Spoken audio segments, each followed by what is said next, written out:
or Today's episode of the Bill Simmons Podcast is brought to you by SeatGeek. That is our presenting sponsor. The easiest way to shop for the best tickets thanks to their revolutionary grading system. You can buy and sell tickets in just 2 taps on your phone.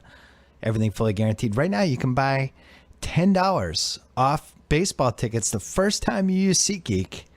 All you have to do is use promo code BSMLB. Go to SeatGeek, download their app, or go to SeatGeek.com. Get some baseball tickets if it's your first time. BSMLB, $10 off. We're also brought to you by Sock Fancy, the perfect Father's Day gift. Gift your dad the joy of unique, awe-inspiring, and sometimes bizarre socks delivered every single month. Shipping is free all over the world. If you don't like the pair you get, send them back. Swap for a fresh design. Sign your loved one up for 3 months, 6 months, 9 months, year-long subscription. Whatever you want, Sock Fancy will handle the rest. Get an extra pair of socks added to any subscription for free when you go to sockfancy.com/BS and enter code BS at checkout. And finally, we're brought to you by Larry Wilmore's new pod, Black in the Air, and Against All Odds with Cousin Sal. Our 2 newest podcasts. We have 2 more podcasts we're going to announce soon. I swear we're not going to have 70 podcasts. We're making all these choices carefully, but we have 2 more that we are going to announce fairly soon. Stay tuned for those. If you missed the BS podcast yesterday, I had Brian Curtis on and Joe House, and we talked about a lot of basketball, Tiger Woods, and we talked about Frank DeFord, who passed away, one of my favorite writers this week. And you can check that out in the archives. Right now we have Ice Cube coming up, and I'm going to give you my NBA Finals pick. First, Pearl Jam.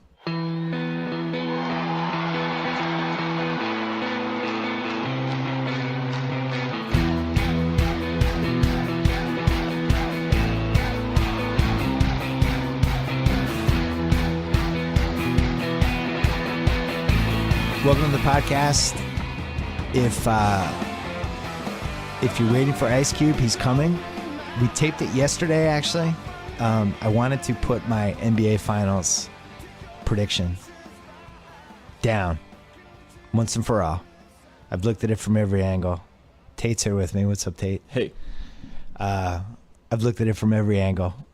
This is the appetizer to the Ice Cube dinner entree of a podcast, which was fantastic. I think you guys are really going to enjoy it. But initially, I thought Warriors in 5.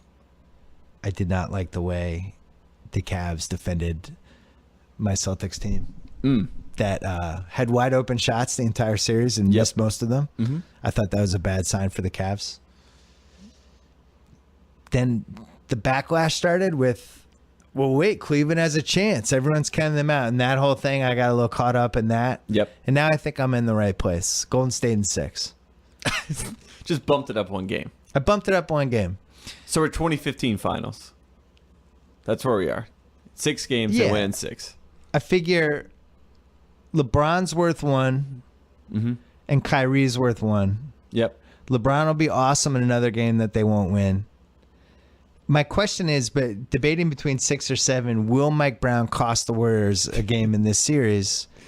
But I think these teams know each other so well, and there's a predictability as good as they are with what's going to happen. It's not like Mike Brown is going to be like, oh my God, I never expected this. The Cavs have 7 players who are going to play in this series, maybe 8. Mm-hmm. They are very specific about what they do and how they handle their business. And I'm not positive there's going to be a massive. What would possibly happen in this series that would be like, wow, it's too bad Steve Kerr wasn't there. Mike Brown couldn't handle it. I think the only thing that you have to worry about is if someone like a Steph or a Kevin Durant, like if it gets to them, like the insecurity of the moment gets them again. I think Steph had the insecurity happen to him last year when he really got in his head. Durant's back for the first time. He was hurt too. Yeah, and he was hurt. But if you have one of those moments, I think that's when Kerr really steps in. Right. And that's the only thing that I could see. So my counter to that was they fell apart in the 4th quarter of Game 7 last year, and they had Steve Kerr, and he was there. I see what you're saying, though. So the Steve Kerr and Mike Brown difference, I don't think it's a strategy thing. I agree with you on it's a settle down guys thing, and I really think it's even more so a Draymond thing. Because I'm sure the Cavs are going to try to provoke Draymond this entire series. Yes. This is part of their game plan. Get him talking, get technicals, get him to do something dumb. talk, hit him, bump him, elbow him, get in his face, try to get him out of his game. Did you think last year, like Draymond he was trying to show that he was tough and the Warriors were tough, and now He's not going to do that as much? I feel like they don't. What's the point? The whole team has to prove they're tough, right? I feel like Draymond took it on himself. It was an onus on himself to Especially show that after Bogut left. Yeah, he was like, I have to be the tough guy. I have to stay tough in this series. Yeah. Then that bit him in the ass last year. Right. And now Steph has to show he's tough. Clay has to show he's tough. Durant has to prove that he's worthy of being on this stage again. Like all that toughness has to come from elsewhere. But then again, it's Draymond, so who knows? I've heard that Durant point made. Are we sure Durant has to prove anything in this series? Not in my opinion, no. I just feel like he won the MVP. He made the finals when he was like 23. Yeah, he seems very content with He his had life. really bad luck. Yeah. He's on one of the great teams ever.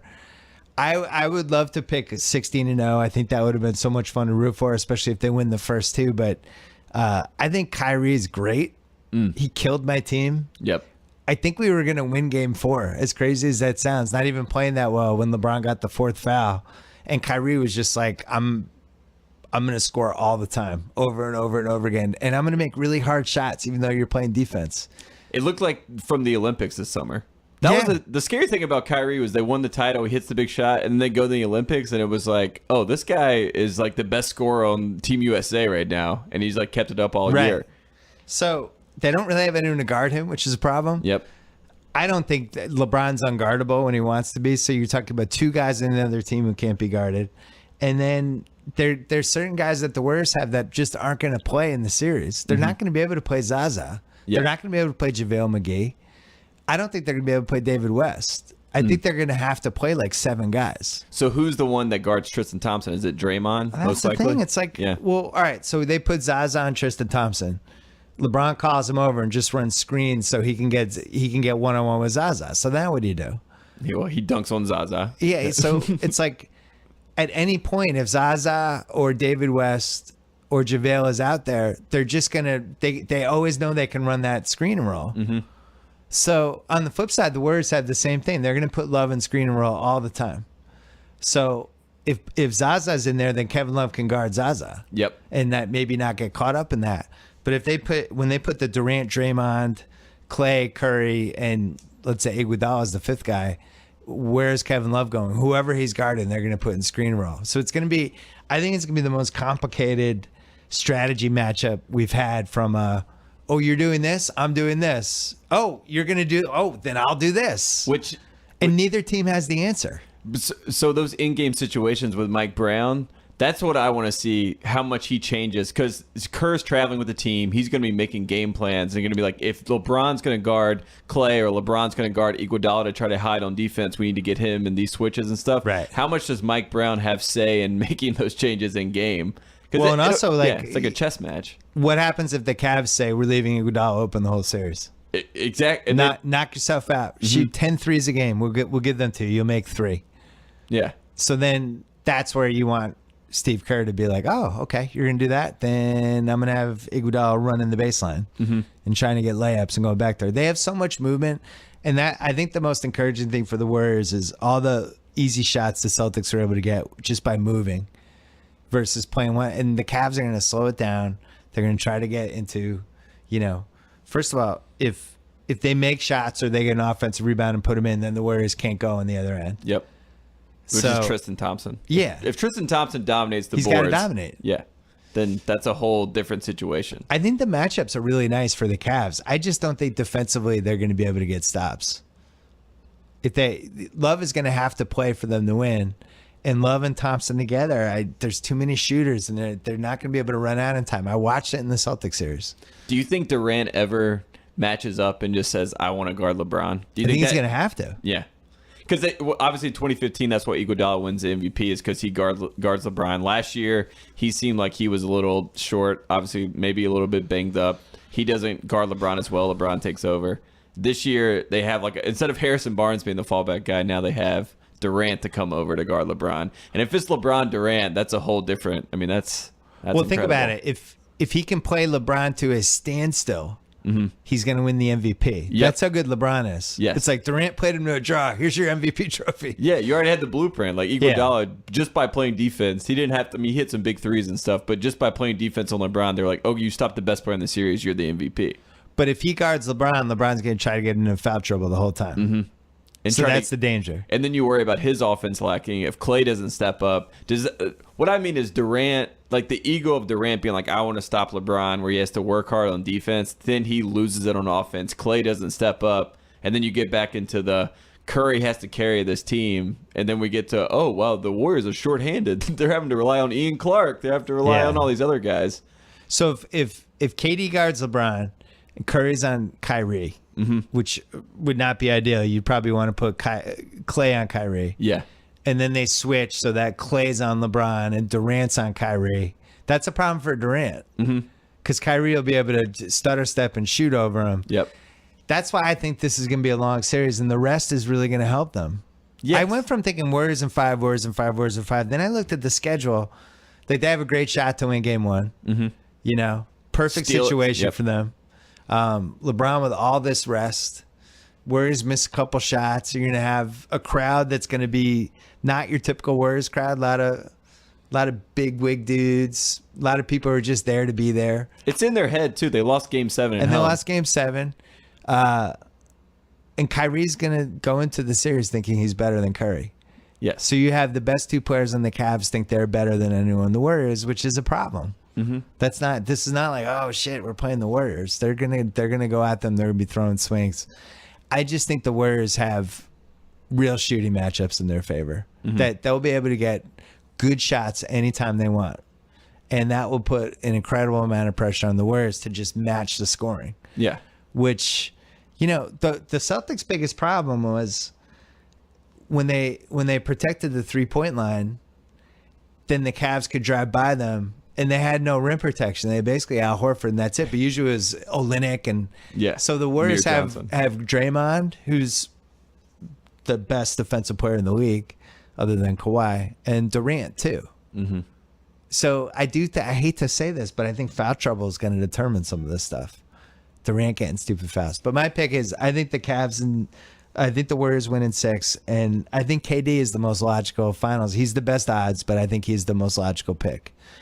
Because defensively, they have nobody to guard him. It's not Tristan Thompson. It's not Kevin Love. It has to be LeBron. Yep. They'll probably put Shumpert on him, but that means Shumpert now has to play.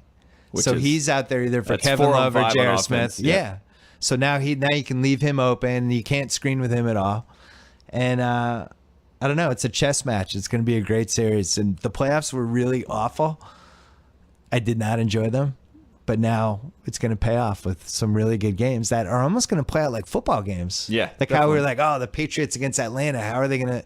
It reminds me of that.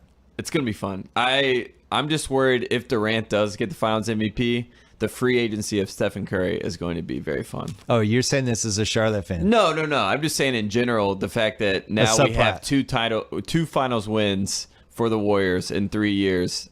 Iguodala wins in 15 by guarding LeBron when LeBron goes crazy. 2017 Durant wins. Then where does Curry, I think Steph's going to be great in this series. He's been unbelievable in the playoffs. It's been sort of strange how under the radar it's been. He and LeBron have both been the two best players in the playoffs so far. Yeah. You know what is a fun Warriors wrinkle and why I do think Zaza will play and David West will play, they'll find spots for them, is they're going to hit the shit out of LeBron. Oh, yeah. And they will knock down Kyrie. The most frustrating thing for me as a Celtics fan in that last series was just they had too much respect for those guys, and they didn't treat them like it was a playoff series. Except for Jerebko. He was the only one. He was the only one that did not care. The Swedish Larry Bird was the only one who was totally undaunted. But you got to hit those guys, man. And the problem for the Warriors is Draymond and Durant. You can't waste the fouls on that, but you can waste the fouls with JaVale McGee and your boy the Rev, James McAdoo. Yep. And you can spend 24 fouls just nailing people every time they come into the paint. So it's not a bad idea to do that.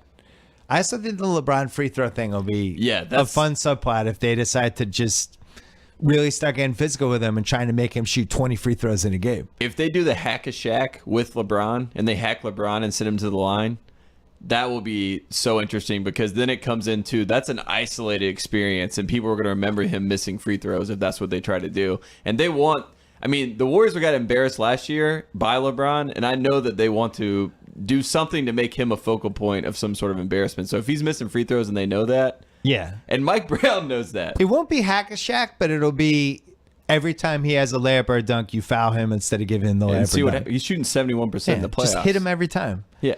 Because we know he's scoring on a layup or dunk, but he might be a 65% shooter in these playoffs, and that flips it. And they're going to have the fouls because there's going to be 6 guys who matter. 7? Yeah. 6. 6, 7. The big 4 plus Iggy plus Livingston. Yeah. That's 6. Yeah. And then the 4 guys with 24 fouls. Mm-hmm. And those guys have to just hit the shit out of. And Kyrie is another one that I don't feel like gets knocked down enough. I'm not advocating violence. I'm just saying, like, the guy goes to the rim really hard. Hit him. Yeah. Make him pay. Try to block it. If you don't block it, knock him down. Mm-hmm. He'll get up. Make Yeah. the free throws. Yeah. Keep getting up. Yeah. The Celtics did not do that, unfortunately. So, what's your pick? I think it's going to go 7 just because of I don't feel like there's any way after the rest of the playoffs they don't want. I think that fouls, you're going to see a differential in some of these games where they Game to game. Yeah, they get them back into these games. I think it goes 7.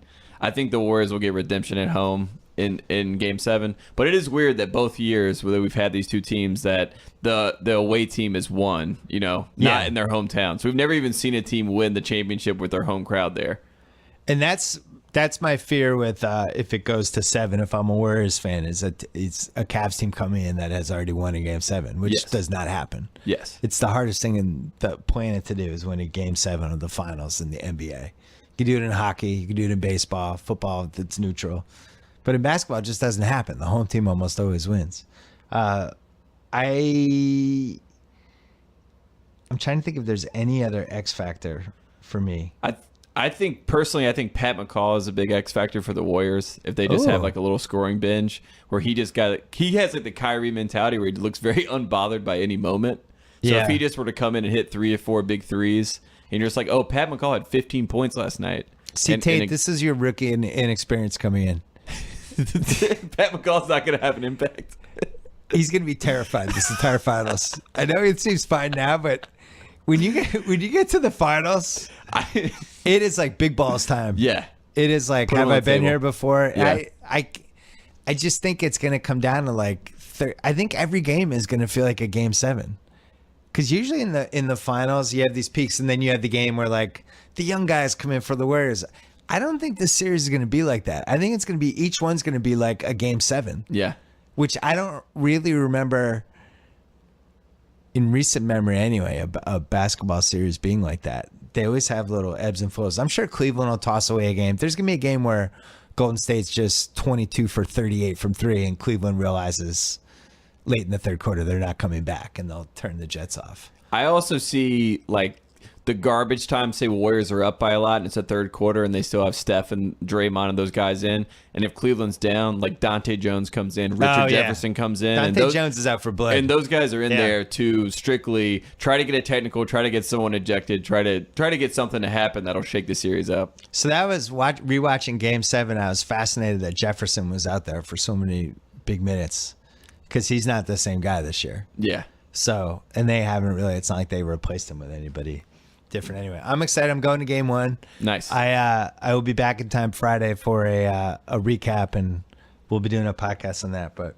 perfect. I'm excited for game 1. Me too. I am excited for all the games, and my pick is the Warriors in 6. So anyway, we had Ice Cube on as promised. He's coming up first. If you're like me and you're not so great at planning ahead, I've got good news for you. There's an awesome app called Hotel Tonight that helps you find amazing hotel deals at the last minute. Unlike flights, hotel rates usually get cheaper at the last minute. Hotel Tonight helps hotels sell their unsold rooms, allowing them to pass those deals along to you, not for last resort places, but cool, top-rated hotels. Hotel Tonight has over 15,000 awesome partner hotels in 36 countries, perfect for a spontaneous getaway or a trip you've wanted for a while, like Tate's Fancy Pants Napa trip last weekend. Like if your favorite sports team I don't know, made the NBA Finals. Maybe you wanted to zoom in to Cleveland or Oakland for one of these games. There you go, Hotel Tonight. The app's name, Hotel Tonight. You can book up to a week in advance. All it takes is 10 seconds, 3 taps, and a swipe. Get in on those killer last-minute deals. Download the Hotel Tonight app right now. And as promised, here he is, Ice Cube. What a pleasure. Here with Ice Cube. Yay. We actually sort of worked together a while ago on 30 for 30. You were in the first series. Mm-hmm. I remember being blown away that we got you to be involved with one of them. It was about the Raiders. Yeah. And their time in LA. And who knew when we were doing that one, what was that, 6-7 years ago, that the Raiders would be in this Odyssey? Now they're in Vegas. Were you must have been rooting for them to come back, right? Definitely. You know, I felt like it was a perfect fit and everything was going right, you know? Yeah. You know, it was like the Chargers are coming, which, but the Raiders coming and Carson, they back. We got them. You move Chargers to the NFC. Yeah, get rid of the Chargers. You bring the Seahawks back to the AFC. And we got us a nice little family there. You know, we might even, you know, start rooting for the Chargers if they wasn't in the AFC in the same building. But wasn't meant all to that be. money come in from St. Louis and the Rams, and it kind of threw a monkey wrench in my dream of having the Raiders back. Well, then it seemed like there might be a chance where the Rams build the stadium. They needed the second tenant. Yeah. Then it's like, well, why wouldn't it be the Raiders? And then, you know, I hate to bring up race 2 minutes into the podcast, but it really did seem like they were afraid of having Raider fans in that stadium. Because I can't think of another reason why you would pick the Chargers over the Raiders. Well, you don't want to build a stadium and your tenant is more popular than Yeah, that too. Then, you know, so there was I felt so many like it was OG a Raider little bit fans. of, yo, we don't want to compete. We built a new stadium for our team, and we don't want to compete for the love of the fans. And You said if they bring the Chargers in, they're not going to have to compete with any They don't Chargers have to fans. compete with All the San nobody. Diego fans like, take them, we're done, get them out. San Diego's, I don't think they're coming to Inglewood, and I believe the Orange County fans are definitely not coming to Inglewood. So I don't know what they was thinking with this one. I don't. It really does seem like they've created this situation where the fans are going to be the other team's fans. Like, oh, the Bears are playing the Chargers in Carson. Yeah. 30,000 Bears fans. Chargers fans selling their tickets on the secondary market. Yeah. And that's where we're headed. And It's by a the way, mess. when the Raiders play there, Oh, I my promise God. you there's going to be all Raiders fans in that game. Yeah. I mean, you know, they're going to feel like, even when they play in Inglewood, they're going to feel like the visiting team in their own stadium. Yeah. It's kind of weird. So you were saying before we started that you thought that 30 for 30 that we did in a roundabout way kind of paved the way for maybe the movie happening, which is fantastic and is on HBO all the time. Yeah, without a doubt. You know, it was a good thing. You know, what happened was it was just a influx of interest. You know, with, you know, not only with the 30 for 30, which was, you know, a whole new, you know, history that people really didn't realize, you know. So it was always there, but before we did the 30 for 30, you know, straight out of LA, people didn't realize that the true intersection of sports and music with NWA and the Raiders. So, you know, at the same time, VH1 did The World's Most Dangerous Group, and then they did Behind the Music on me and Dre, and it just was this influx of interest. And when people saw those documentaries put together, you know, they were more, you know, I guess open to see a movie of this caliber because they knew it had all the ingredients to be a great movie if we did it right. It was the 30 for 30 of, and I liked a lot of the ones we did with the first series. but we did a lot of it on the fly, and a lot of it you're grabbing filmmakers and we're trying to get to 30. We're trying to match topics and filmmakers, all this stuff. And you don't really know what we're going to get. And I remember seeing a rough cut of yours and thinking, this is what the series is, because it was a story that was a story, but it wasn't like the biggest story ever, but it was a story that mattered. Mm-hmm. We were kind of making people go, oh, I remember that. Yep. But then also going, oh, I didn't realize that. Yep. And if you do the, I remember that cross with the, oh, I didn't realize that. And it felt relevant in the moment too, because it was like perfect. It was hitting all these different things. And then we had you as the ambassador for it. And I was like, this is a blueprint of something beyond what we anticipated. Man, I'm extremely proud of Straight Outta LA. It's a good one. It holds up. Yeah, without a doubt. And, when you in entertainment, you start off in music and you move to being an actor, and then you say, hey, I want to produce something, or I want to write something, or you never know when you're stepping out of bounds. You never know when you've bitten off more than you can chew until some people tell you that suck. You know what I mean? And you realize, I'm not that good at that. Yeah. But, diving into a documentary style film, was, new territory in a lot of ways for me. We had done a series called Black White for FX, which it was a reality show where, we took a white family and put them in with a black family to live together. But the white family we put in makeup and made them black. And the black family we put in makeup and made them white, and had them go out into the community and basically talk about their experiences. Yeah. And so that was the only little thing we had done diving into, documentary type filmmaking. So to be able to dive into sports, to be able to dive into the Raiders at that time was a dream come true for me, because, I get to interview Howie Long, and I get to, have interaction with some of these guys who were my heroes growing up.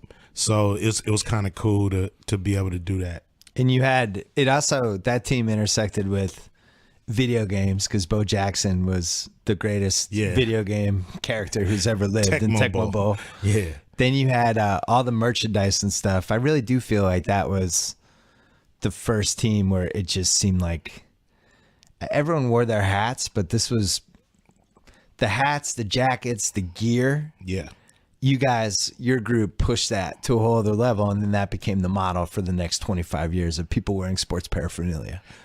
In a lot of ways, yeah, because we would go to other cities, We'd be in Cincinnati, we'd be in, Houston, and we'd go to buy Raider gear thinking, they're probably buying Bengals gear here. Yeah. They probably got all the Oils gear sold up. We'll be able to go get a Raider hat, something. No, all the Raider gear is gone. And everybody else team stuff is up there. So we knew, and then we go to the show that night, see the whole crowd in Raider gear. And we knew that this was a phenomenon that was happening that had little to do with football on the field. How much of that was luck? A lot. Okay. I mean, the Raiders even moving to LA in 83,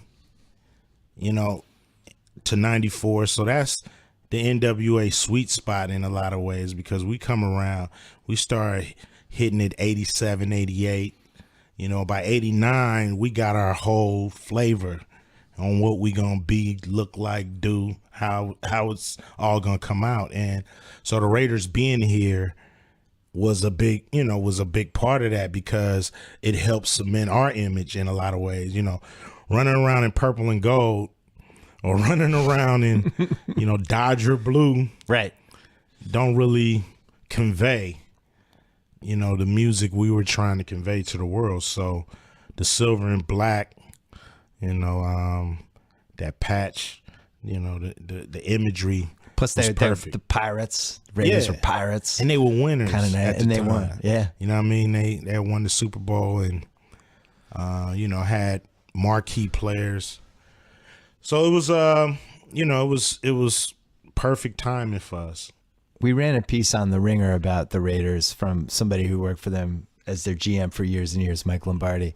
And he was saying how Al Davis didn't even care what the first name of the team was because to him it was just the Raiders. Mm-hmm. And it was like, didn't really matter. And now they're the Vegas Raiders. It was like, doesn't matter. The Raiders were the thing. It's so strange that they were in LA though, I've lived in LA now for 15 years, like the Raiders and everything there. And then just compared to like the Dodgers and the Lakers, as you said, like the purple in Dodger Stadium and the blue. And then you have this Raiders come in. That's one of the reasons I love the documentary so much. Yeah, because it was like outcasts. Without a doubt. And if you go into the Coliseum, it's feel like a street game. It feel like, black top tackle. You know what I'm saying? So I think, them being right there, in the Coliseum, because the Coliseum is basically, kissing the hood. You know what I'm saying? It's like, it's the Coliseum. You step across the street, you're in the hood. Yeah. You know what I'm saying? So, to me, it was the element of LA that people don't want to look at and don't want to acknowledge most of the time. People just want to acknowledge, bikinis and beach and, Randy Newman, I love LA. Yeah, and that's cool. That is LA. But LA has a underbelly, that people, now know more about than they did back then. But it's still a part of LA that people don't want to, well, I'll tell shake up. I'll tell you from my end, because I grew up in Boston, and especially when the '84 finals and all that stuff, and we were like, we're the tough guys. These LA guys, they're the pussies. Yeah. They're out there in the beach, and they play soft, and we're physical, and we beat them in '84 because we were tougher. Mm-hmm. And we had no idea about the side that you just talked about. Well, I mean, in '84, you guys were a tougher team. We had the big clothesline. Yeah, you guys had. And when looking back, the Lakers at the time got caught up in that. Yeah, totally. And didn't play, and they was worried about being tough. But by '85, the Lakers was a little tougher. They were ready. And they were ready for the challenge to be able to be tough and play and keep their composure. And Magic got tough. The '84 finals was the best thing that happened to Magic. That pushed him to another level. Made him, it gave him a dark side that I think he needed. Yeah, even though that finals hurt me more than losing to Boston, and this last updated, Kobe versus the big three. Yeah. That '84 was painful, man. It was painful. And now they're talking about this finals that we have now, whether this is the most star-studded finals ever. Because there's 7 All-Stars on the Cavs and Warriors. I still feel like that 84, 85, 87, with the characters that we had, with Magic, Bird, and Kareem, 3 of the top 6 ever. Yeah. Worthy, McHale, Dennis Johnson, Michael Cooper. It just feels, Pat Riley as the coach. Like, it just feels like I think it was more star-studded back then, is my point. It felt like it. Yeah. It felt like more of a big deal. Yeah. And probably because, that was, when ESPN wasn't like all over the place and, all these other networks that, bring sports to you, probably more than you would want. Yeah. But, back then it was kind of laser focused on those series. Now, it feels like a manufactured, a manufactured fight instead of a business arrangement between people who carefully pick their teams. Seems like it. Yeah. And back then it just seemed like, hey man, these are the cards you dealt. You gotta play with the cards you dealt. Right. And if you can win with the cards you dealt, you're a bad boy. You know what I'm saying? So it's a little strange nowadays. When you see, players, really, having the league kind of, by the balls, so to speak. They can kind of go make a super team, whether the fans want it or not. When did you guys get big enough that you started going to Laker games with good seats? I I started going like around the time they got Shaq, like a little Oh, so before, this is a little after. before they got Shaq. So No, not, actually before that. not late 80s? No, early 90s. I was in that. I was in, I saw Jordan in the 91 finals. I had great seats. And Right. It was just seeing him up close, and just like not believing this guy's going to Remember be that? able to demolish our team. Yeah, remember in 91, it was like Jordan can't win the big one. Yeah, it was. Once he's in the Lakers won finals, game he won. one. Yeah. Lakers won game one, and then, I put my feet up, I might have lost a lot of money on the Lakers that series. It was one of my first one of my lost first a lot really of bad pride. gambling losses. I lost a lot of pride. Yeah. I had to, give it up to Michael. At the time, you don't want to be a fan of Mike. You want to, we got Magic. We got Kareem. Yeah. We got teams who got rings. This dude don't even have a ring. Right. And to see him ascend to greatness through all of these, foes, it was kind of like, seeing like Batman destroy his enemies one by one. It was crazy. Right. Did you follow the 25th anniversary of Rodney King, all that stuff? There was documentaries and magazine pieces like 6-7 weeks ago, and it was in this news cycle for about a week. Were you following that? Not really. That stuff kind of it's nauseating. You know what I mean? Yeah. It kind of it makes me feel messed up inside. You know what I'm saying? So I don't really need to relive all that stuff. Right. I kind of hate the fact that some news channels just rehash a lot of mess for nothing. Yeah. Yeah. What do you remember about those 3 days? Because I didn't move to LA till 2002, and when I got here, it was like you'd had the riots, you'd had the earthquake, OJ, and it was like this 4-year span of just craziness, and people were still settling down from it. 8 years later, what do you remember that? Just mad. I just remember being pissed off about everything.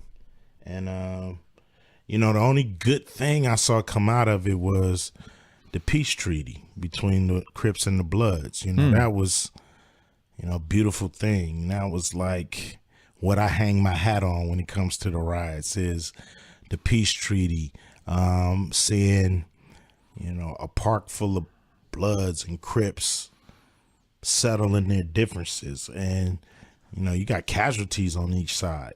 They just had Memorial Day. We need a Memorial Day for, the hood soldiers and the ghetto vets that's out there. But, just seeing guys coming together and trying to work together, trying to figure it out, trying to unite. That was the most beautiful thing out of the whole riots. Did you get involved in that at all? To a certain extent. At the time, I was always looking for a way to expand it, to figure out a way to take it just from out of parks, this, that, and the other, and bring it to the streets or to the public. So it helped us form West Side Connection, which was a group where it was me, Dub C, and Mac 10. Me and Dub C, we grew up on the Crip side of LA, and Mac 10 grew up on the Blood side of LA. So having us doing records together really did a lot for the spirit of the truce and for the spirit of trying to bury the hatchets and understand that we all together. And, to me, it did a lot for that because to this day, I still know Crips and Bloods that kick it together, low ride together, hang out, motorcycle, just from that truce, they never broke the bond again. And that's cool because, it's a lot of divisiveness that's going on Right. in LA. And so I always think back to that time. You were involved. I would say the three things that would bring everybody together in that situation would be music, movies, sports, right? Mm-hmm. So your music, as you guys are ascending from 87, 88, 89, it didn't matter where you're from. Everybody was into it, right? Yeah, well, or were there people still holding out? It was still people holding out, I think, until 89. I think until the Straight Outta Compton album hit, and then it was just kind of... Everybody's in at that point. Yeah, because it was so many things to set you up for that, and the world was ready for it. It was perfect timing because it was, it was right after, like, Boogie Down Productions and Public Enemy and Ice-T, and these guys had teed up, us for success.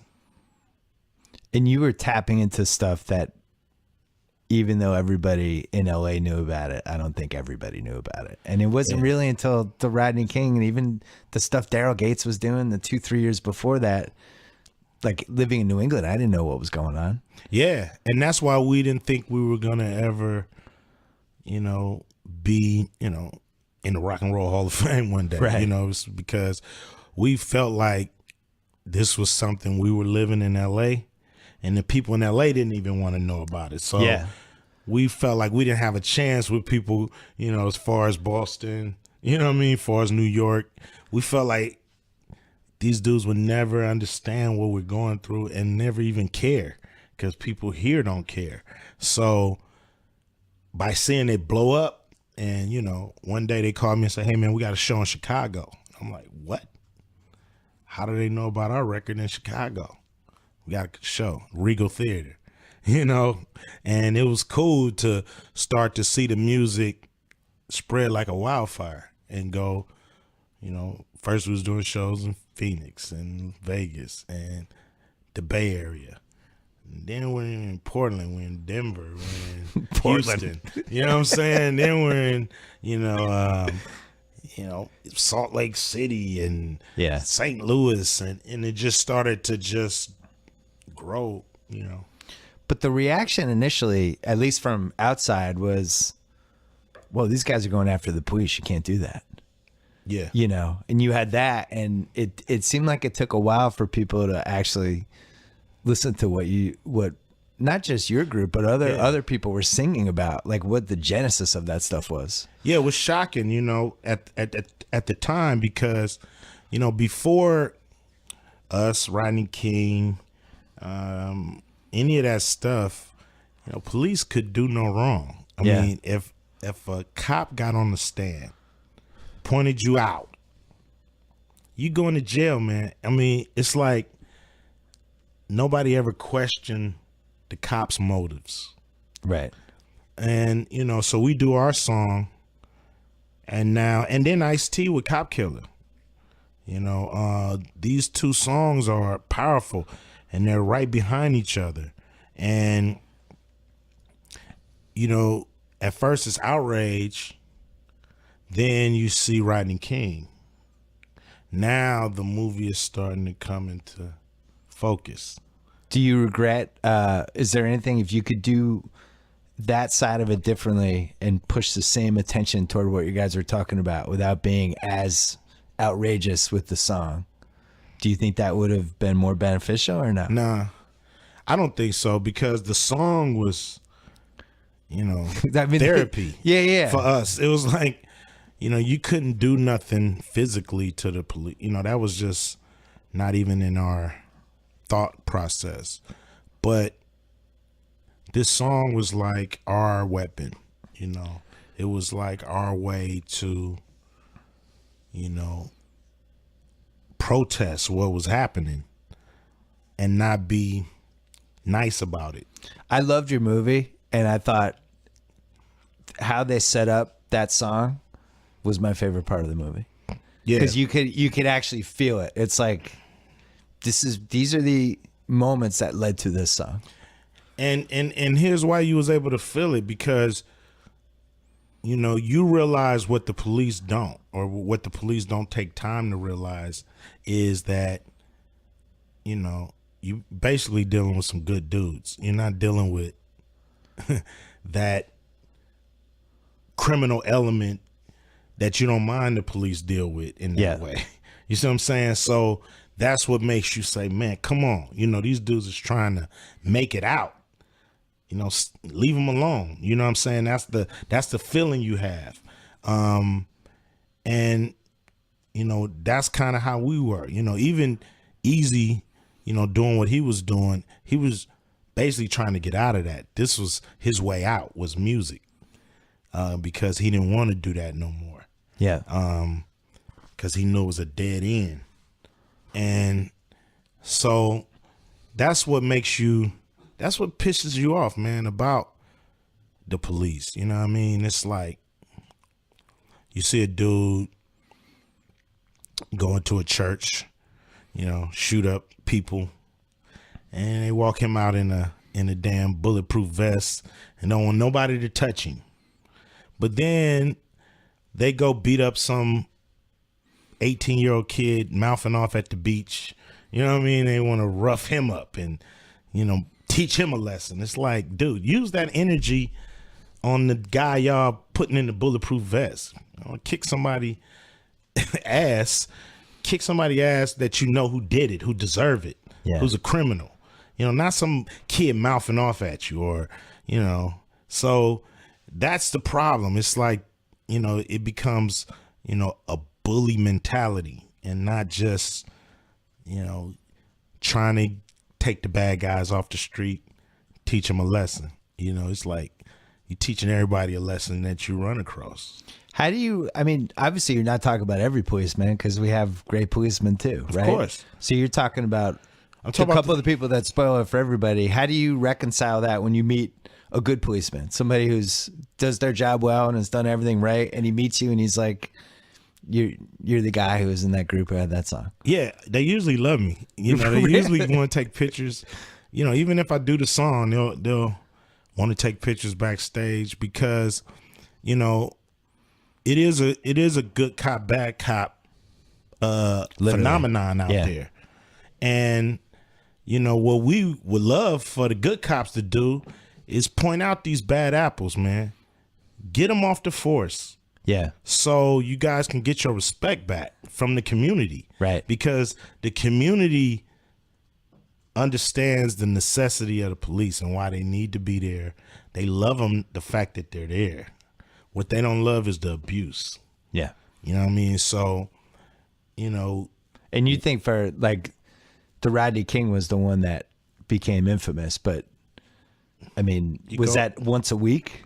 Man, that's every day somewhere. Every day somewhere. Yeah. So that's what's sad is because, I mean, I seen this coming up, you know, just how the police deal with people in our neighborhoods and in our communities is just too heavy-handed. Yeah. Too heavy-handed. And how do you keep your attachment to those neighborhoods? Because you've had so much success over the last 30 years, you know, and it does seem like one of the ironies of somebody like you or Dre or Kendrick, anybody, is they hit a certain point and now they're able to move out. They're able to go in another neighborhood. Mm-hmm. The stuff they're singing about, writing about isn't the same stuff that would connect with somebody who's 18 years old living in the worst part of LA. Mm-hmm. How do you reconcile all that? Well, you know, most of us are the most successful people in our generation. Yeah. And in our family. So everything that connects us to family is usually still in the neighborhood, you know, except our immediate, you know, you can get mom out, dad out, brother, sister might help out. But for the most part, you know, all of our loved ones is still in it. And, you know, so if you're not a person who's trying to fly away, you know, you stay connected. And, you know, now you feel, at least I do, I feel like I need to speak for people who can't speak for themselves. Yeah. So, you know, my ears to the street a little more just to be able to make sure that I can, you know, take some pain, you know, and hopefully, you know, help the world to understand what we go through, you know, and that's what it's all about, you know. That's what's the beautiful thing about music is it's all understanding. It's all a way for humans to understand each other, behavior, and it's all discovery.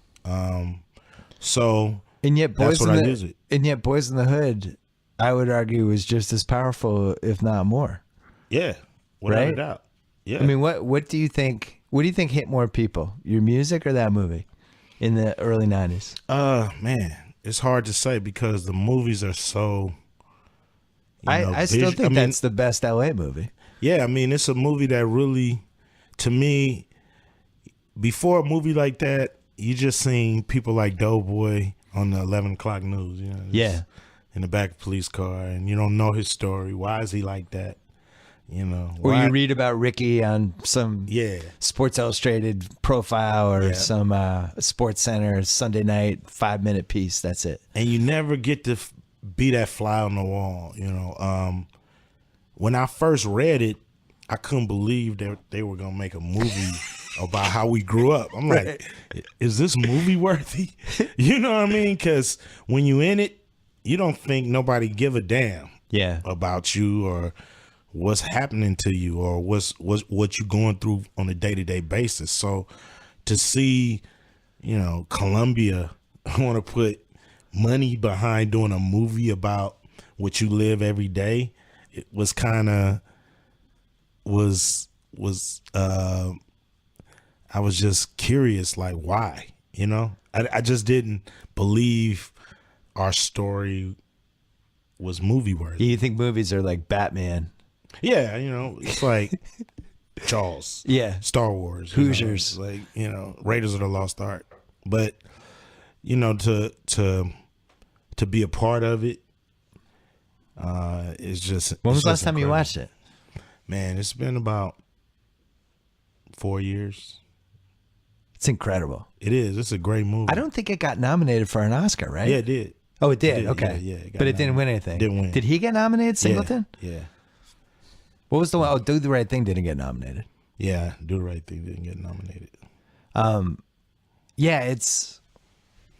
I mean, it's certain movies are little snapshots of an era or a place or whatever. Yeah, and that's one of the best ones, without a doubt. You know, and it catches everything. We had a writer, Cam Collins for The Ringer, wrote a great piece about how that was pre-Rodney King, but kind of when you watch it now with the context of Rodney King and then even OJ after, it's almost like a trilogy. Without a doubt, you could feel it. I mean that scene with Cuba Gooding Jr. and the cop is pretty powerful. And you know, we did that movie, and it was my first movie. I remember when that was your first movie? First movie ever. Wow. And John showed me the movie before it was done. And you know, if you ever see a movie before it's finished, you will say, this is garbage. Right. You know, it's sounds you don't hear, but you see, you know what I mean? It's just unfinished, unpolished. It's like seeing a room right after they build it, but they don't put furniture or paint. You just like, what is this shit? So that's kind of how I looked at it. I was so mad. I left. I called my manager. Oh, you thought it was like a career-destroying movie for you? I shouldn't have did this. I shouldn't have did this. She said, was it that bad? I said, it didn't have no music in it. It wasn't no sounds. It felt flat. You know, because they don't, you know, you got to put all those sound effects in a movie. You know, when a guy is put a cup down, you have to actually put that sound in there or you won't hear it. You'll see it, but you won't hear it. And so I was just disappointed. And I didn't want to have nothing to do with Boys in the Hood. You know what I mean? I was like, damn, mistake. And John kept saying, let me finish it. Will you let me finish it? Will you let me finish it? I said, okay. All right. So I didn't see it until we went to the Cannes Film Festival. So I'm like, we gonna show this to a French audience? Did you go? Yeah, I went. Because as a career move, you go. But I'm like, we're gonna show this to a French audience, man. For one thing, the subject matter, they not gonna get what the hell a 64 is, and go get the 40 and all this kind of. Come on, man. And the movie is flat, but when I saw it, it was completed, and it just blew me away. And then so it had subtitles though, because it was for the French, so it's French subtitles. So I'm like, I love the movie, but these people probably hate this. And they just gave it a standing ovation at the end. Wow. They just jumped up and clapped, and I'm like, it was crazy because Eddie Murphy was there, and like Quincy Jones, and that was it. You knew it was gonna blow up. After I was that. like, this is gonna blow. This is like the best thing I ever did. You were mad Doughboy wasn't gonna be around for a sequel? No, I didn't worry about it. You know, at the time, hey, really? If I was savvy, and if I was looking at Hollywood Shuffle close, which is a movie I love. Yeah, yeah. You know, if you die in the script, it's not a good script. So I would have read that part and probably said, like, "Man, I gotta live." Doughboy was shot but survived. Yeah, he shot. He limping across. And now the he's street. a detective in L.A. ready for a sequel. Yeah, he's turned his life around, without a doubt. Quick break to talk about propercloth.com. Every guy knows that it's hard to find a dress shirt that fits. Maybe the collar's too tight, the sleeves are too long, the shirt's too loose. And guess what? I have some good news. Ordering a custom fit shirt has never been easier thanks to Proper Cloth. Create a custom shirt size in seconds by just answering 10 easy questions, no measuring required. Over 500 fabric styles to choose from, everything from classic business to casual shirts. All high quality starting at just $85. Proper Cloth has hundreds of 5-star reviews on Google and Yelp. It's the highest rated custom shirt maker on Google. Find out why GQ calls them their favorite online custom shirt maker. Go to their easy to use website, make a custom profile, even order from your phone. By the way, Proper Cloth guarantees a perfect fit. Remakes are free. The Proper Cloth team makes it super easy to do. Stop wearing shirts that don't fit. Look your best. Go to propercloth.com/BS. Enter gift code BS. And you will save $20 on your first shirt. Again, propercloth.com/BS. Gift code BS. And since we're here, let's also talk to you about CreditWise from Capital One. You know what? Numbers are great. WHIP, WAR, PER. But on their own, they don't tell the whole story. Credit isn't any different. With credit, it's all about how well you perform against the factors that go into a credit score. Let's break it down. How good are you at paying your bills on time? How much credit do you have spread across different accounts? How long have those accounts been open? All these factors impact your credit health, and since there is no one single score that lenders use, knowing these factors are key.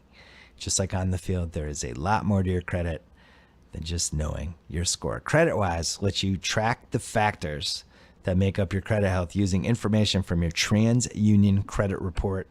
The app can help you spot errors or identify theft. It lays out information you need to understand your behaviors and how they impact your credit health. I can't wait to give this to my daughter in 9 years.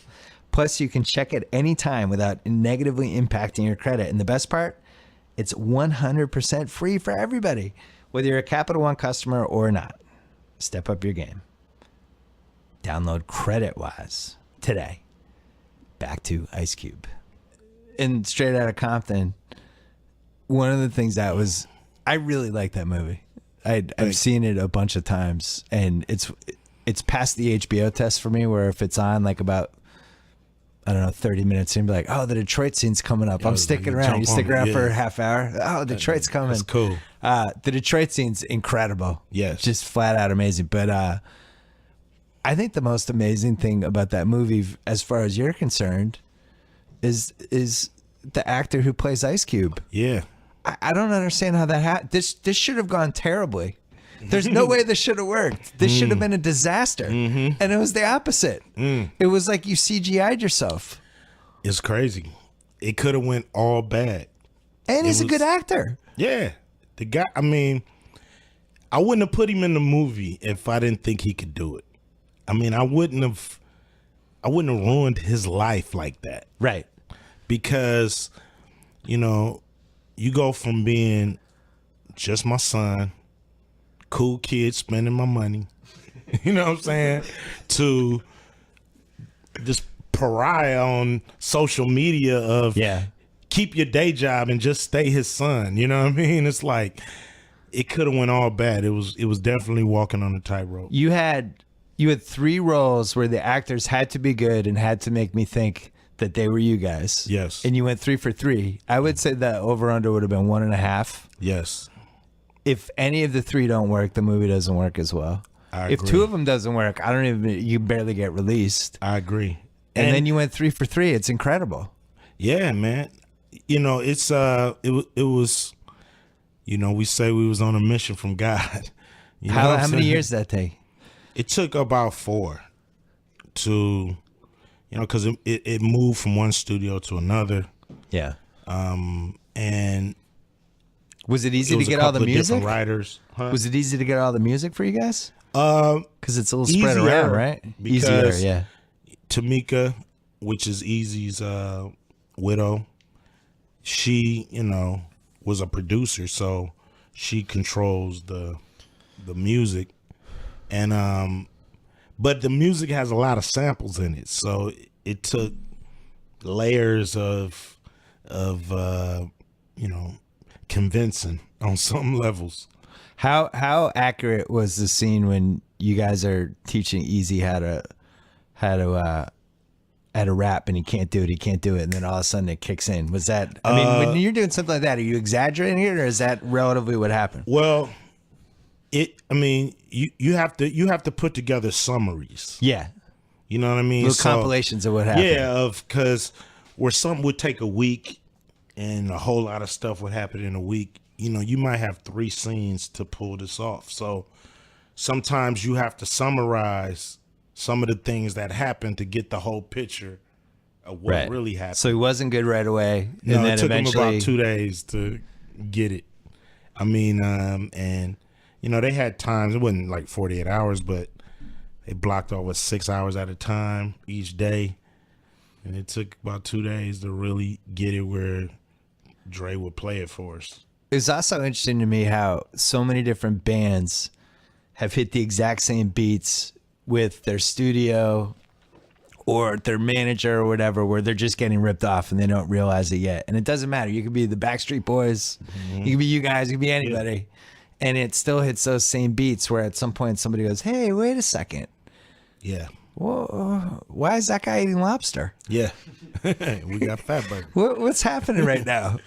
And Yeah. then then the light bulb goes off, and then it becomes a scramble. Yeah, because what happens is, you know, it's usually some, you know, Well, you guys are praying so mantis kind of Right. guy, you know, waiting for talent in the wings, and he knows all the tricks of the trade. Yeah. And you don't know shit. But you guys are just happy you just that wanna get on the anybody's radio. listening to you. You Yeah, want to get You're on the like, radio. oh my god, I'm on the radio. Get on the radio. Want to get a video on. That's all you want. And so you have these guys who just wait, like I said, like a praying mantis or a fucking Venus flytrap or something. Just as soon as the right person land, zip. So it takes time for the novelty to wear off. Yeah. It takes time, you know, when you hear your song 25 times on the radio, it's not as exciting as the first few. So see your video a few times, do a few shows, you start to, you know, boom, boom, boom. Now, at the same time, you're creating bills bigger than you've ever seen because you've never went on tour, never shot a video.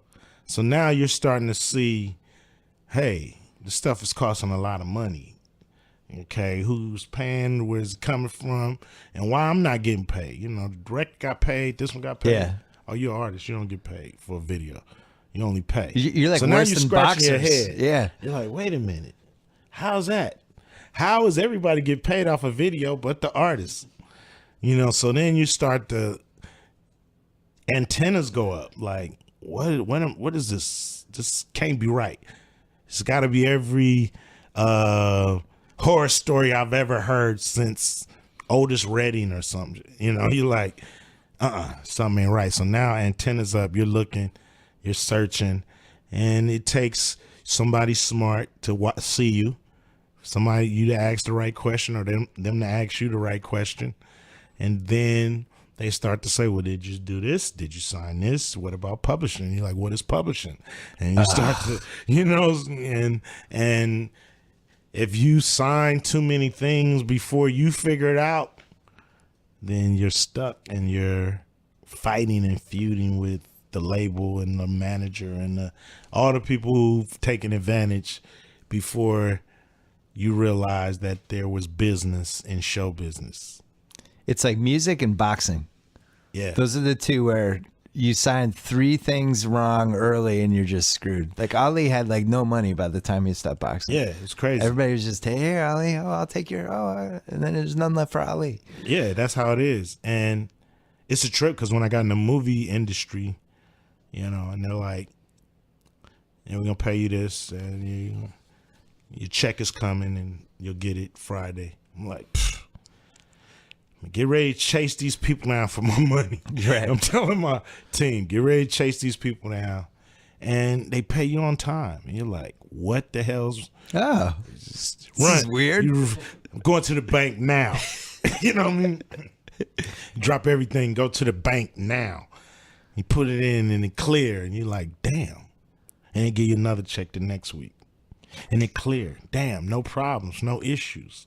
You're like, music business full of damn crooks.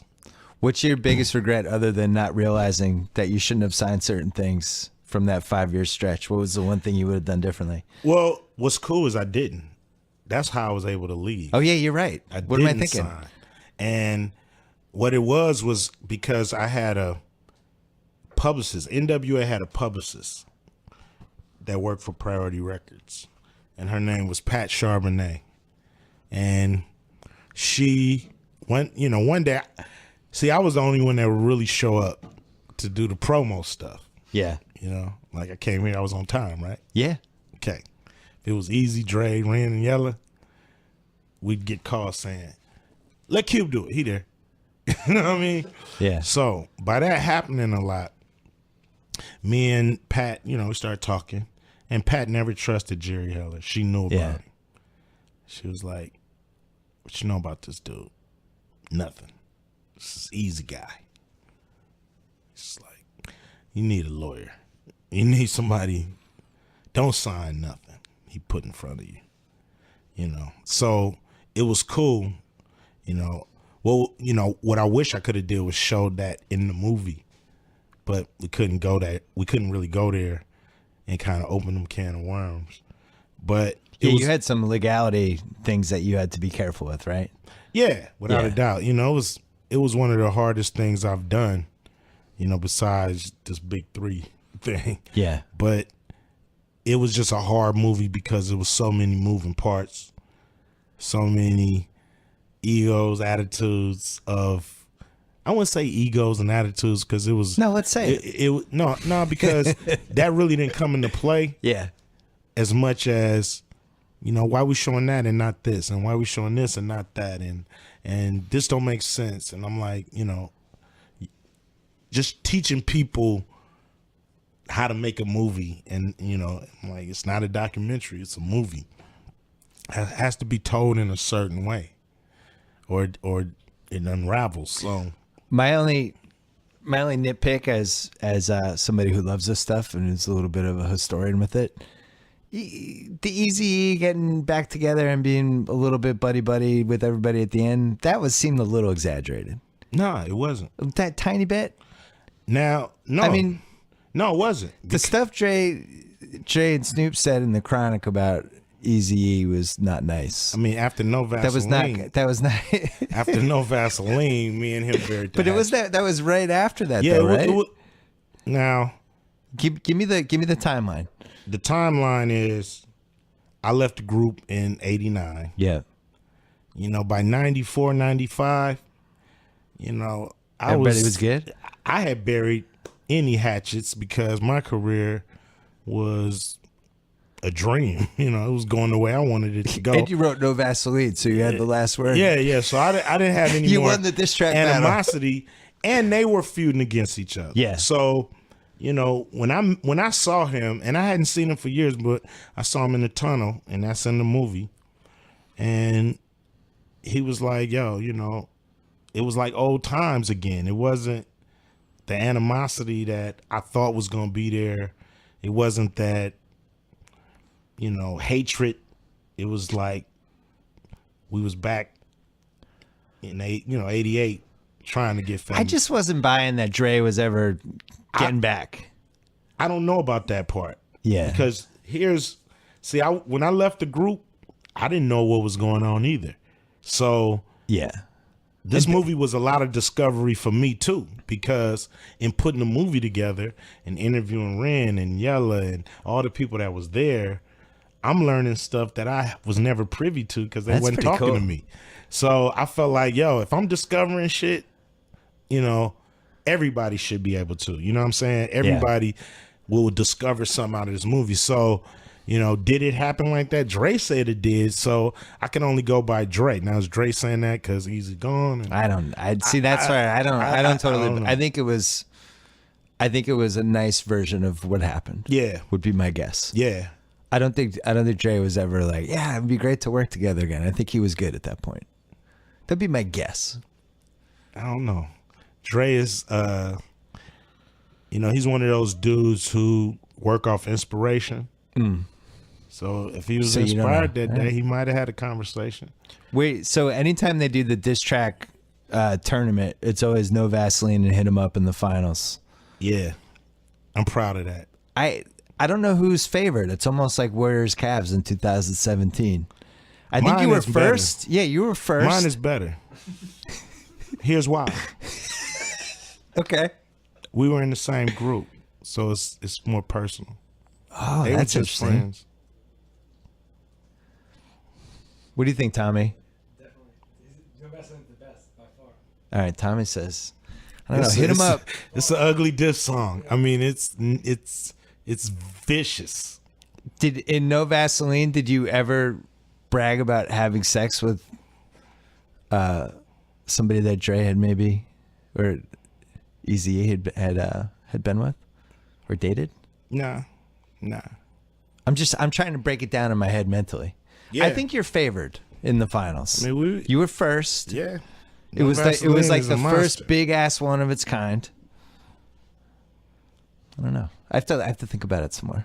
Okay. When Tupac did it, did you feel like, hey, that's my corner, I invented this? Nah, I mean, Tupac's was banging, but my loop is better too. I mean, using that Daz, man, Brick. Oh, come on now. It's a very good scene in the movie, too. Oh, my God. You know what I mean? It's like, nah, you got to give it up to Pac. He one of the best that ever picked up a mic. But if he was here, I'd still tell him. Can't fade No Vaseline. Who do you have? Because No Vaseline has a big intro on it that they never play. It's damn near a theme ride. You know what I mean? Who do you have in Pac versus Biggie, which is the Bird versus Magic of hip hop? Depends, No, that's not. You can't answer depends. You have to pick. It depends. Okay. If I'm talking about on stage passion, MC from the heart, that's Tupac. If I'm just talking about lyrical gymnastics, that's Biggie. So, if you wanted to write songs with somebody for 2 days, you'd pick Pac. I'd pick Pac. If you're at In-N-Out Burger sitting outside with somebody and you're like, hey, entertain us for 15 minutes and just come up with some rhymes, that's Biggie. I think on the cuff, he's got to be the choice for that. Yeah. I think, Biggie probably could freestyle better than Pac, but Pac got the passion. And I'm a passion rapper. I'm a Pac guy, but I'm there's just a lot not of a Biggie dudes out there. wordsmith. Yeah. You know what I mean? You got to have some passion behind it. I'm on the Pac side. Pac's my Larry Bird in this. I guess he's your Magic in this one. Yeah. I had one more music question. If you had trademarked Triple Double after you sang about it in that song, hey, first of all, Triple Double, it started like in the early 80s basically with Magic's PR guy, and then it became kind of a known basketball thing, but not really. Then you did it in the song. I felt like it went to another level. If you trademarked it, I think it would have worked. I think you could have trademarked it from that song. Then every How time do I somebody get said paid? triple double, How you do I would get- gotten paid.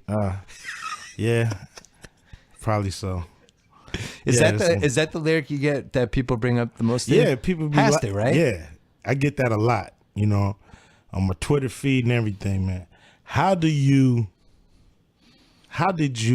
measure a triple double in a pickup game? It's one of the unsolvable questions. The game would have to go to at least 30 well, by one Yeah, I mean, you know, or 20. I keep a statistician with me. Yeah, I mean, when you get paid, you can do that. All right, let's talk about Big Three. Oh yeah, I'm excited. How many years in the making was this? A year, maybe a Okay. little more. Your idea? As a fan, I came up with, you know, a great concept, but when it comes to full blown idea, you know, I gotta give credit to Jeff Quantnitz, my longtime manager, business partner, and Roger Mason Jr., who's our commissioner. Yeah. And you know, he was the number 2 at the PA for a while. You know, we brainstormed and basically, you know, came up with all the rules and the you know, concept and what the league should look, act, and feel like. So it's been a year in the making. How many teams? 8 teams, 5 players per team, all play on the same day in the same arena. So you'll see 48 of your favorite stars because our coaches are Hall of Famers and guys that's been in the league like Dr. J and Iceman and Clyde the Glide and Rick Mahorn. Does the NBA like that this is happening? I don't know. You know, I told him that David Stern should have probably thought of this 30 years ago for players. I think and they for were fans. intrigued by the Legends thing because I remember the first couple All-Star weekends they had it, and somebody got hurt in the second game. I can't remember. I think like 3 people got hurt. Mm-hmm. And then that was it. They never had another one. Yeah. I was always intrigued by it. I The think it's gonna be concept fun. of, because you see it with retired tennis players play all the Yeah. time. Like And- Borg and McEnroe are probably playing right now somewhere in Dubai for a paycheck. Yeah, why not? You know, I think it's a great concept. It's definitely gonna be fun. I think, you know, and I know our guys are gonna play harder than McEnroe and Right. and them dudes. You know, our guys are still hungry, and they still in the 3-on-3 half court setting. These dudes are ferocious, and this game is fast. You know, we got a 14-second shot clock, and man, once you clear that ball, you got to go. So it's shorter court, Half court, half court. 3-on-3. Where do you have to clear it? You have to clear behind the 3-point line. Okay. So, you know, the 3-point line goes all the way around the key. And you can Is there clear from drug the side. testing or drugs encouraged? No drug testing, no drugs No encouraged. drug testing. That should be part of yourself. Hey, you know, we'll grow. I mean, we got to get people, you know, to see how cool and fun. You know, Yeah. after seeing a few games and seeing how hard they go, and to be honest, it's hard to play a bad 3-on-3 basketball game. Yeah. It's actually a fun game to watch and play. So we just feel like people got to put eyes on this, and once they see it, they gonna want more. In 2012, I was at the Olympics, and it drove me crazy that we only had one basketball event, and yet volleyball had volleyball and beach volleyball. Yeah, It's like, how the fuck does volleyball have twice as many events as basketball? exactly. And I was saying they should have a 3-on-3 Olympic basketball. That should be an event. And That's it's actu- like we could have the amateurs play in the team event, and then the 3-on-3 will just be like LeBron, Kyrie, and whatever. I'm really excited to see how this goes because I'm with you. I love 3-on-3. Without a 3-on-3 doubt. is the purest form of basketball. Yeah, and it's the most played form Yeah. of team basketball. You know, everybody, you know, when they go play, you expect to get a 3-on-3 game. You know, you rarely expect to get a full court 5-on-5 game. So to me, I think it's just been sitting there waiting for a pro league. And what's cool, you talk about the Olympics. In 2020, they're considering making it an actual Olympic game. 3-on-3? 3-on-3? Seriously? So because in Asia, 3-on-3 in China, it sells out stadiums where full court only sells out arenas. So it's a big untapped market out there, and we felt like our players, have marquee names. So you're using all ex-NBA players, right? All ex-NBA players. Okay. You have to be at least 30 and over, and you've had to play in the NBA. Have you had to play in the NBA for like a year, 2 years, or it just doesn't matter? It could be 10 days. It doesn't matter because we have a combine and a draft. So if the guys want you, they're gonna pick you. Gotcha. So if they don't want you, you're not gonna get picked. And we had our draft in Las Vegas. We had a combine, and some guys that I was hoping that got picked, but they just didn't get drafted. Who is the biggest name? Iverson. And then we got Chauncey Billups. We got White Chocolate. That's going to be fun. Oh, White Chocolate's still good. Oh, I've yeah. seen YouTube clips of him like in the last year where he still looked like White Chocolate. A lot of these guys, man, when you see them play half-court 3-on-3, it's no drop-off than what you used to seeing them playing full court 82 games in the NBA. You couldn't get Shaq in shape for this? I think some guys are gonna sit back and watch for a year. Yeah. But I think some guys are getting in shape. I saw Shaq playing. He's got that fucked up big toe I saw. Man, but yeah, That thing is that thing right is there like pointing at a right angle, and it's 4 they times need the to put size. that- Jesus, When he died, they're gonna put his foot in the museum. it's unbelievable. Yeah. So, but I still think in the 3-on-3 half court setting, he'd be a beast if he dropped a few lbs. So how many songs do you have to write to challenge Jordan's manhood before he decides to be in this? I would say a whole album. No, Jordan said, man, this is what he told my man Roger. Man, I love it, but I'm an owner. I can't play. So he was even thinking about it. Well, he's the most competitive basketball player of all time. He at least had to size it up like the Terminator. Yeah. He is. I know he could do it if he wanted to. I wonder if this would be like the senior tour where in senior tour in golf, you hit 50. It's like the guys who are 50, 51, 52 have the most impact. Mm-hmm. So in this, I wonder if it's the guys that are 1, 2, 3 years out of the league that will be the best equipped. Probably so. And, we feel like it's going to grow. And we feel like we're going to attract, players that are, fresh out the league, we still got, dream people in our head like the KGs and the Paul Pierces of the world. We think they're going to take a look at us hopefully this year and say, you know what, I got the itch. I'm ready to play. Well, Paul Pierce has that old man pickup game. He could probably be in this thing for 25 years. Without a doubt, they can definitely come into Herky this jerky. league and You prolong. could wheel him out in a wheelchair for each game. No, I don't think he need that. But to me, it's going to be fun just to see these guys battling again. That's what it's all about is having fun in the summer. How are you doing the team names? We picked the names. We got the 3-headed monsters. We got Trilogy. Yeah. Killer Threes. We got the Ball Hogs. We got the Ghost Ballers. Threes Company. Tri-State. So we got a few. So in 2 years that'll be Miller Lite, Patron, Hopefully. Hopefully, Adidas. we got room for a patch if any of the sponsors want to jump on into this. But we feel like, this year it's all about, a lot of people are curious. But we setting the stage to be able to be around for year after year. How long do the games go till? Is there a time limit or No. is there a score? You go to 60. First to 60 win. First to 60. I like it. Half time at 30. Okay. Have a brief little 2s and 5, 3s, obviously. 2s, 3s, and 4s. We got a 4-point circle. Okay. So it's cool. We got 3 4-point circles, and it's a 30-foot shot. Guys hitting them 25% of the time. And where do we see these games? Oh, What you're going to see channel? them on FS1. Monday Night Basketball, this summer. Nice. Yeah, When does yeah. that start? That starts June 26th. Our first game is June 25th in Brooklyn, and games air the next day on FS1. Are you the commissioner? No, Oh, just a Ro- founder. Roger Commissioner- Mason is the commissioner? Yeah, Roger Mason Jr. You're founder. Yeah. So you're like the James Naismith of three ball. No, he's an inventor.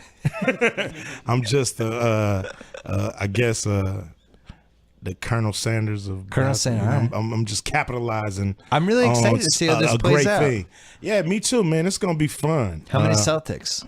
We got Scalabrini. He's so we got the White Mamba. Yeah. He'll He'll be a good ambassador too. He's funny. He's become a really important media guy in Boston too. He's good at it. He's good and at he selling plays stuff. for the Ball Hogs, which Yeah. their colors are green and white and gold. So I think the Boston fans will find a nice little synergy there. Well, if you get KG, I think you'd find even more synergy. You Yeah, gotta start challenging him too. we want KG. We want KG, Paul, and Rondo. my God. Let's bring them back together. Let's do it. We want Tim Perk- Duncan. Perk We know coming you're off out the there bench. bored. Tim, you tired of swimming. Come on and play for the big three. Tim's definitely not listening to this. Yeah, I don't yeah. even think Tim knows what the Somebody internet know is. Tim. Yeah, Somebody know where Tim is. Just catching me. He probably climbing a banana tree. You know what I mean? Somewhere in the Bahamas. Yeah. So Tell Tim what the Tell internet Tim is what and we tell doing. him what a podcast is, and then Yeah. he'll listen to this. Well, I'm excited. The Big Three, June 25th or 26th? June 25th, we play Barclays. But Yeah. we're going to be all over the country. So you should go to big3.com if you want tickets. Ticketmaster. Like I said, we got 48 of your favorite players coming into one arena. 4 games, 1 ticket. It's a good idea. fun day. And we'll be here at the Staples Center. All right. And you got to come check us out. I will. I promise you I'll be there. Yeah, for sure. And then you're on iTunes. Yeah, Your, definitely. your movie's on HBO 7 hours a day on one of the 7 different things. Pretty much. Yeah. What else? Anything? Oh, Triple man. X 2? I saw it on an airplane. I thought it was good. What? I like the second Triple X movie. You Yeah, it made was a little pretty cool. appearance at the end. It was pretty cool. I'm a Triple X fan. Yeah, I'm a they're great supporter of the movies. franchise. They great movies, man. Yeah. I mean, great action. I like that over the top action too. When it's done well. Yeah. All right. Ice Cube, thank you. Hey man, thanks for having me, Bill. All right, that's it for the BS podcast. Thanks to Capital One. They created the CreditWise app so you can check your credit score anytime you want right in the app. It's free to everyone, so download CreditWise today. Availability depends on presence of credit history from TransUnion. CreditWise is offered by Capital One Bank, USA, and .A. And thanks again to Proper Cloth. Finding a dress shirt that fits is hard. Ordering a custom fit shirt has never been easier thanks to Proper Cloth. Their custom shirts start from $85. High quality shirts made from premium Italian and Japanese fabrics. They even guarantee a perfect fit. Remix are free. Stop wearing shirts that don't fit. Start looking your best. Go to propercloth.com/BS. Enter gift code BS to save $20 on your first shirt. Don't forget to go to theringer.com for all of our NBA finals previews, stories, features, all that stuff. Roger Sherman's Bachelorette recap, which is fantastic, and all the other great stuff we have on The Ringer. Don't forget about Larry Wilmar's new podcast, Cousin Sal's new podcast, and all of our other great podcasts, including The Ringer NBA Show, which has a big breakdown of the finals, and also GM Street on the Ringer NFL Show with Tate and Mike Lombardi. All of those on our network. You can find them on theringer.com. We'll be back on Friday with another BS podcast. Until then.